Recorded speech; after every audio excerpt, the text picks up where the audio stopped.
চট্টগ্রামে চলছে তারুণ্যের সমাবেশ। আমাদের সহকর্মী আল আমিন শিকদার সমাবেশ স্থলেই আছেন, তিনি অপেক্ষা করছেন আমাদের জন্য। এই সমাবেশে প্রধান অতিথি মির্জা ফখরুল ইসলাম আলমগীর কখন বক্তব্য রাখবেন, আল আমিন একটু বিস্তারিত করে আমাদেরকে জানাবেন।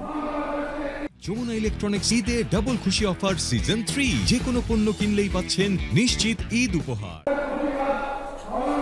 বৃষ্টি, আমরা ঠিক পেছনের অংশে রয়েছে এবং এখান থেকে যদি সমাবেশের দৃশ্যটা দেখাতে চাই, মাঠ যেটি চট্টগ্রামের একেবারে বলতে পারি যে রাজনৈতিক সমাবেশগুলোর জন্য ঐতিহাসিক একটি মাঠ, চট্টগ্রামের পোলো গ্রাউন্ডে মাঠ। এবং এই পোলো গ্রাউন্ড মাঠে আমরা দেখছি যে তারুণ্যের যে সমাবেশ, সেই সমাবেশটি হচ্ছে এবং চট্টগ্রামের পুরো বিভাগের বিভিন্ন জেলা, উপজেলা, থানা থেকে, ইউনিয়ন থেকে, ওয়ার্ড থেকে ছাত্রদল, যুবদল, স্বেচ্ছাসেবক দলের যে নেতাকর্মীরা রয়েছেন, যারা ভালোবাসেন এই দলটিকে, তারা কিন্তু সবাই আজকে আমরা দেখছি যে আসছেন এক একটি জায়গা থেকে, এক এক রকমের কেউ গেঞ্জি পরে আসছেন, কেউ মাথায় ক্যাপ পরছেন, যাতে আলাদাভাবে চেনা যায়। এবং প্রবেশের ক্ষেত্রেও আমরা দেখেছি যে দুইটা ভাগ করে দেওয়া হয়েছে।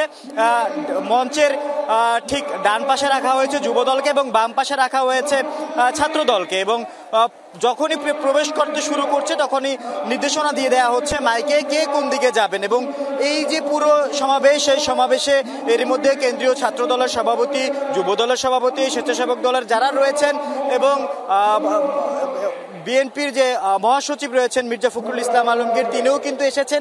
এবং এই যারা আজকে উপস্থিত হয়েছেন, এই তরুণদের সামনের চিন্তা ভাবনা কি, তারা কে কি বলতে চায়, তরুণ ভোটাররা কেমন আসলে তাদের সামনের ভোট দেখতে চায়, সামনের রাজনীতি কেমন সেটা দেখতে চায়, সেই বিষয়গুলোই কিন্তু আজকে মহাসমাবেশে তরুণরা সেই আশা নিয়ে বসে আছেন এবং সেই বিষয়গুলো মহাসমাবেশে তাদের প্রতি বক্তব্য জানানো হবে।